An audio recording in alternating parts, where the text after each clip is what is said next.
الحمد للہ رب العالمین والصلاة والسلام علی اشرف الانبیاء والمرسلین نبینا محمد وآلہ وصحبہ اجمعین، اما بعد۔ ایک طرف جہاں اللہ رب العزت نے علم کی بنیاد پر انسان کی تعریف کی ہے اور انسان کو اپنے ہاں تقرب بخشا ہے علم کی بنیاد پر، تو دوسری طرف اللہ تعالیٰ نے جہاں انسان کی مذمت کی ہے تو وہ جہل کے حوالے سے مذمت کی ہے۔ انہ کان ظلوما جہولا، فرمایا کہ آپ بے شمار جگہوں پہ قرآن مجید کا یہ بیان دیکھیں گے اس موضوع کا کہ وَلَٰكِنَّ أَكْثَرَهُمْ يَجْهَلُونَ، کہ ان میں سے اکثر و بیشتر جاہل ہیں۔ وَلَٰكِنَّ أَكْثَرَهُمْ لَا يَعْلَمُونَ، ان میں سے اکثریت جانتی نہیں ہے، علم نہیں رکھتی ہے۔ فرمایا ام تحسب ان اکثرهم يسمعون او يعقلون، تمہارا کیا خیال ہے یہ جتنے بھی انٹلیکچول ہوں، بڑے بڑے، آپ کو پتہ ہے جو نبی صلی اللہ علیہ وسلم کی مخالفت پر کمر بستہ عرب تھے، وہ عرب کی کریم تھے بنیادی طور پہ، ایلیٹ تھی۔ ولید ابن المغیرہ ہی اکیلا جو ہے وہ جب ایک مجلس کرتا ہے اور ان کو کہتا ہے قریش کو کہ بھی ذرا اچھا صلاح مشورہ کر لو، حج کا موسم آ رہا ہے، پورا جزیرہ عرب آ جاتا ہے ہمارے ہاں، اور یہ شخص جو ہے اس کا چرچا اب ہو چکا ہے، لوگ بار بار پوچھیں گے، تو ایسا نہ ہو کہ کوئی ہم میں سے کوئی بات کہے اس کے بارے میں تو کوئی بات کہے، تو اگر ہماری باتیں مختلف ہوئیں تو پھر اس کا تاثر خراب ہوگا۔ تو وہ کوئی کہتا ہے کہ ہم اس کو مجنون کہیں گے، کہتا ہے نہیں، لوگ نہیں ماننے والے کہ یہ شخص مجنون ہے۔ تو کوئی کہتا ہے کہ ہم اس کو جادوگر کہیں گے، وہ کہتا ہے مطلب جادوگروں کی ہے۔ پر جب وہ کہتے ہیں کہ شاعر، تو کہتا ہے کہ دیکھو تم میں سب سے بڑھ کر شاعری کی سب اصناف سے میں واقف ہوں، حتیٰ کہ وہ بعض شاعری کے اصناف کا ذکر تک کرتا ہے، اور کہتا ہے کہ میں نے سارے کے سارے شاعری دیکھی جانچی ہوئی ہے، یہ جو کلام پڑھتا ہے وہ شاعری کی صنف سے نہیں ہے۔ تو کہنے کا مطلب یہ ہے کہ عرب کے لوگ ایلیٹ تھی، وہ جو نبی صلی اللہ علیہ وسلم کی مخالفت پر کمر بستہ تھی، تو ان میں شعراء بھی تھے، ادباء بھی تھے، بہت دانا لوگ ان میں آتے تھے۔ تو فرمایا کہ ام تحسب ان اکثرهم يسمعون او يعقلون، تمہارا کیا خیال ہے کہ ان میں سے اکثر لوگ سنتے یا عقل کرنے والے ہیں؟ انہم الا کالانعام، یہ تو نرے چوپائے ہیں، بل ہم اضل سبیلا، بلکہ یہ چوپایوں سے بھی کہیں زیادہ بدتر ان کا وتیرہ ہے اور ان کا راستہ ہے۔ اب فرمایا ان شر الدواب عند اللہ الصم البکم الذین لا يعقلون، اللہ تعالیٰ کے نزدیک بدترین چوپائے، اب ذرا قرآن مجید ادب کا شاہکار ہے، وعلیکم السلام ورحمۃ اللہ، قرآن مجید ادب کا شاہکار ہے، اور قرآن مجید ایسا ادبی کلام، یہ نہیں ہو سکتا کہ کوئی بھی معاذ اللہ کوئی گری ہوئی بات کرے، لیکن یہ ہے کہ معاملے کا صحیح وصف بیان کرنے کے لیے جو الفاظ ناگزیر ہوتے ہیں، خود ادب کا تقاضا ہوتا ہے کہ اس کو کہہ دیا جائے، تو لفظ چوپایوں کا استعمال کرتا ہے کہ بدترین چوپائے اللہ رب العزت کی نگاہ میں وہ ہیں جو گونگے ہیں اور بہرے ہیں، اور جو کہ بالکل سوچنے اور سمجھنے کا کام نہیں کرتے۔ تو یہ اب آپ دیکھ لیجئے کہ چوپایوں میں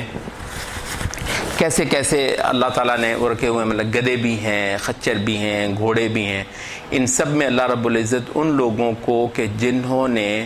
آسمان سے اتری ہوئی حقیقت کو اپنے دلوں کے اندر نہیں اتارا، ان پر وقت صرف نہیں کیا، ان پر غور و فکر نہیں کیا، اور اس کی روشنی میں انہوں نے اپنا تزکیہ نہیں کیا، تو ایسے لوگوں کو اللہ تعالیٰ تمام چوپایوں میں سے بدترین چوپائے قرار دیتا ہے۔ نوح علیہ السلام کو بھی جب تنبیہ فرمائی تو کہا کہ انی اعظک ان تکون من الجاہلین، نوح میں تجھے تنبیہ کرتا ہوں کہ کہیں تم جاہلوں میں سے مت ہو جانا۔ یہ کب تھا؟ جب نوح علیہ السلام نے اپنے بیٹے کے لیے ایک ایسی درخواست اللہ رب العزت کے سامنے رکھنا چاہی جو کہ اللہ تعالیٰ کو ناپسند تھی، اور توحید کی بنیاد پر جو مفاصلت پڑ جاتی ہے اس کے منافی تھی. تو اس وقت اللہ رب العزت نے نوح علیہ السلام کو بھی اس انداز سے سرزنش فرمائی. وَإِذَا سَمِعُوا اللَّغْوَ أَعْرَضُوا عَنْهُ وَقَالُوا لَنَا أَعْمَالُنَا وَلَكُمْ أَعْمَالُكُمْ. کچھ لوگ آئے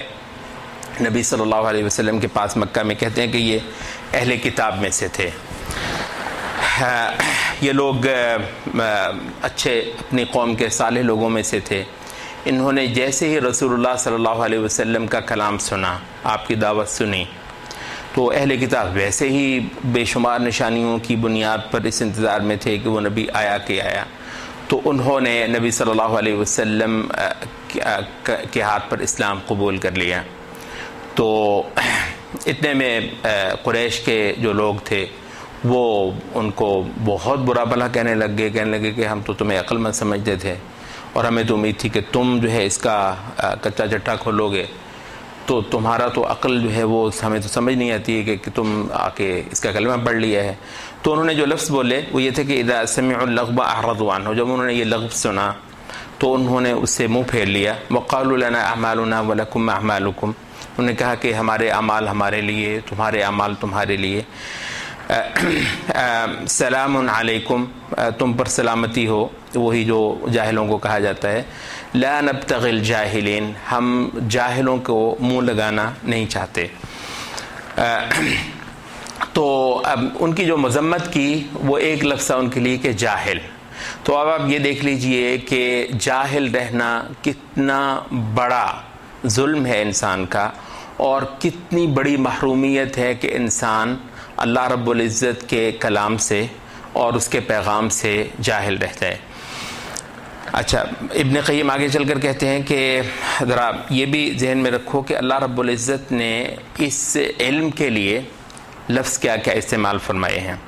کہتے ہیں دو لفظ خصوصی طور پر ذہن نشین کرنے کے ہیں. ایک یہ ہے کہ قرآن مجید کو یا آسمان سے اترے ہوئے اس پیغام کو اللہ تعالیٰ نے حیات کہا ہے، زندگی، روح کہا ہے. وَكَذَلِكَ أَنزَلْنَا إِلَيْكَ رُوحًا مِّنْ أَمْرِنَا، یہ سورۃ شورى کی آیت ہے کہ ہم نے تم پر ایک روح اتاری ہے. روح کیا ہوتی ہے؟ زندگی. اچھا، اسی آیت میں آگے فرمایا کہ مَا كُنْتَ تَدْرِي مَا الْكِتَابُ وَلَا الْإِيمَانُ، تجھے تو اس سے پہلے پتہ نہیں تھا کہ کتاب کیا ہوتی ہے اور ایمان کیا ہوتا ہے. وَلَكِنْ جَعَلْنَاهُ نُورًا، مگر ہم نے اس کو نور بنایا. تو ایک ہی آیت کے اندر دو لفظ استعمال فرمائے اس دین کے لیے، اس علم کے لیے اور اس عقیدے کے لیے، اس قرآن کے لیے، اس پیغام کے لیے. ایک ہے کہ یہ روح ہے، یہ زندگی ہے، اس کے بغیر انسان مردہ ہوتا ہے. اور یہی وجہ ہے کہ رسول اللہ صلی اللہ علیہ وسلم نے فرمایا ان الذی لیس فی جوفہ شیء من القرآن فہو کالبیت الخرب، کہ وہ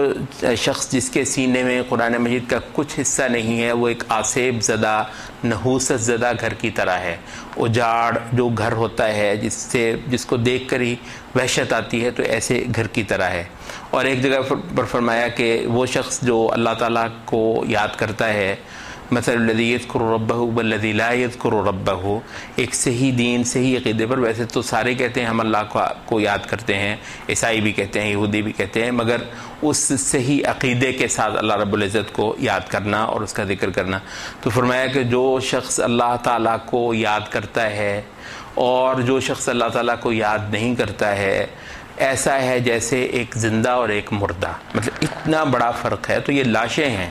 یہ جو صالح علم کے بغیر چلتے پھرتے لوگ ہیں،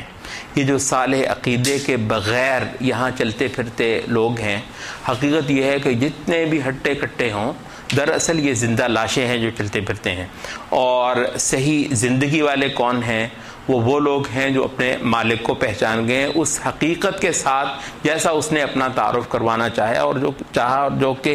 کہیں نہیں ملتا ہے سوائے اللہ رب العزت کی کتاب کے اور اس کے رسول صلی اللہ علیہ وسلم کی جو سنت ہے اور آپ کی جو چھوڑی ہوئی ہدایت ہے اس سے. تو کہتے ہیں کہ اللہ رب العزت نے باقاعدہ طور پر فرمایا ایک ایسا شخص جو نبی صلی اللہ علیہ وسلم پر ابھی ایمان نہیں لایا تھا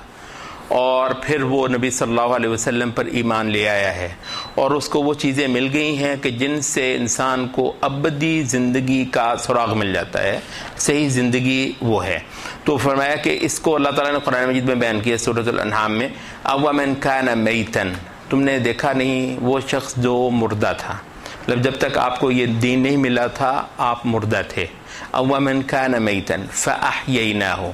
پھر ہم نے اس کو زندگی دے ڈالی، وَجَعَلْنَا لَهُ نُورًا، اور پھر ہم نے اس کے لیے ایک روشنی کر دی، پوری کائنات اس کے لیے روشن ہو گئی، پوری زندگی اس کے لیے روشن ہو گئی، وَجَعَلْنَا لَهُ نُورًا يَمْشِي بِهِ فِي النَّاسِ، اب وہ پورے انسانوں کے مابین، پورے معاشرے کے اندر اس روشنی کے ساتھ چلا پھرتا ہے، اس کو ایک ایک راستہ اپنا نظر آتا ہے اور اس کی منزل اس کے لیے بے حد واضح ہے۔ کَمَن مَثَلُهُ فِي الظُّلُمَاتِ لَيْسَ بِخَارِجٍ مِنْهَا، کیا یہ شخص برابر ہو سکتا ہے اس آدمی کے جو کہ ابھی تک تاریکیوں اور اندھیروں کے اندر غرق ہے، لَيْسَ بِخَارِجٍ مِنْهَا، اور اس سے کبھی وہ نکلنے والا نہیں ہے۔ تو یہ بے شمار جگہوں پہ آپ یہ دیکھتے ہیں، اللہ ولی الذین آمنوا یخرجہم من الظلمات الی النور، اللہ تعالیٰ مومنوں کا کارساز ہے، مومنوں کا ولی ہے، اور وہ ان کو اندھیروں سے نکال کر روشنی میں لے کر آتا ہے۔ والذین کفروا اولیاءہم الطاغوت یخرجونہم من النور الی الظلمات، جو دوسرے لوگ ہیں، جو طاغوت ہے، وہ کیا کرتا ہے کہ لوگوں کو روشنی سے نکال کر تاریکیوں میں لے کر جاتے ہیں، خواہ وہ ان تاریکیوں کو جتنے بھی بڑی روشنی کہیں، مطلب جو اللہ سے غافل ہے وہ اندھیرے میں ہے، جو شخص اس کائنات کی سب سے بڑی حقیقت سے کورا ہے وہ آخری درجے کا جاہل، وہ آخری درجے کا تاریک اور اندھیرے میں رہنے والا شخص ہے، چاہے وہ انلائٹنمنٹ کا کتنا بھی بڑا دعویٰ کرے۔ تو یہ ہے ایمان، مطلب حقیقت یہ ہے، آدمی دنگ رہ جاتا ہے کہ صحابہ کے منہ پر صرف ایک لفظ تھا نبی صلی اللہ علیہ وسلم کا سکھایا ہوا، جتنی بھی تہذیبیں ہوں، تہذیب تو ان کا دعویٰ ہر ایک ہے جی کہ ہمارے پاس تہذیب ہے، جتنی بھی تہذیبیں ہوں اس کے لیے صرف ایک لفظ ہے ہمارے لیے، ہر ایسی تہذیب جو کہ کتاب اللہ سے نہیں پھوٹی ہوئی، اس کے لیے ایک لفظ کیا ہے؟ جاہلیت۔ وَلَا تَبَرَّجْنَ تَبَرُّجَ الْجَاهِلِيَّةِ الْأُولَى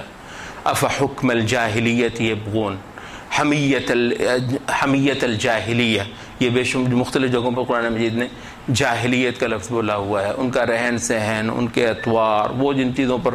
فخر کرتے ہیں، جن چیزوں کو وہ بڑا جانتے ہیں، سب کاٹ کباڑ ہے، سب جاہلیت ہے، سب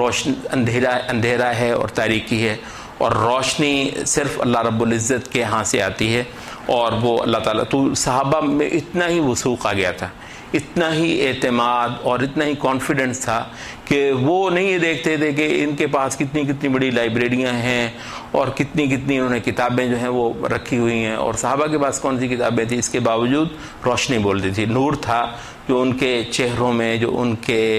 سینوں میں اللہ تعالیٰ نے بھر دیا ہوا تھا، اور ہر دیکھنے والا دیکھتا تھا، اور مطلب لوگوں نے پھر دیکھا کہ جو تہذیب ان بادیہ نشینوں نے کھڑی کی پورے نہ صرف جزیرہ عرب کے اندر بلکہ ایشیا، افریقہ اور یورپ کے تک کے مطلب ایک خطے میں، کیونکہ تابعین کے دور میں اسلام اسپین تک چلا گیا تھا جو کہ یورپ ہے، تو انہوں نے 3 بر اعظموں میں جیسی روشن تہذیب کھڑی کی، اور ایسا ہی قلب انسانی کی جس سے راحت ملتی ہے، وہ سارے کے سارے وہ تنگیاں، وہ تلخیاں اور وہ جو تاریکیاں ہیں اور وہ جو تہذیب کا ظلم ہوتا ہے، لوگ جس کے اندر کرا رہے تھے، وہ ظلم کی چکی جو ہے وہ ساری کی ساری اسے لوگ باہر آ گئے تھے۔ تو یہ اللہ تعالیٰ کی دین ہے جو کہ خالص صحیح صالح علم کی بنیاد پر اللہ رب العزت عطا کرتا ہے۔ تو کہتے ہیں کہ یہ جو چیزیں ہیں ان کو جب آپ جیسے جیسے قرآن مجید کا بیان آپ پڑھتے چلے جاتے ہیں اپنے اس وصف کے بارے میں، تو آپ کی خواہش شدید بڑھتی چلی جاتی ہے کہ آپ اس چشمے سے سیراب ہوں۔ اسی چیز کو اللہ تعالیٰ نے کوثر بھی کہا، یہ جو انا اعطیناک الکوثر، اس کی تفاسیر پڑھیں، کوئی اس کی تفسیر کرتا ہے کہ اس سے مراد ہے کیا کہ قرآن مجید، کہیں اس کی تفسیر ملتی ہے کہ اس سے مراد جو ہے وہ ویسے خیر کثیر نبی صلی اللہ علیہ وسلم کو عطا ہوئی ہے۔ کوئی اس کی تفسیر کرتا ہے کہ یہ جو آخرت میں حوض کوثر جو اللہ تعالیٰ نے اپنے نبی کو اپنی امت کے لیے، آپ کی امت کے لیے جو عطا کرنا ہے تو وہ ہے، کوئی اس کے ان کے درمیان کوئی آپس میں تعارض نہیں ہے۔ تو یہی جو خیر کثیر دنیا میں عطا ہوئی ہے اور جو کہ قرآن کے دم سے ہے، یہی خیر کثیر جو ہے آخرت میں رسول اللہ صلی اللہ علیہ وسلم کی ٹھاٹھے مارتی ہوئی امت جو ہے، جس کا کوئی اخیر نہیں، سب سے بڑی امت، سب سے بڑھ کر جو بڑی تعداد جو زمین پر اللہ تعالیٰ کی خالص عبادت کر کے گئی ہے، تو یہ نبی صلی اللہ علیہ وسلم کی امت ہوگی۔ تو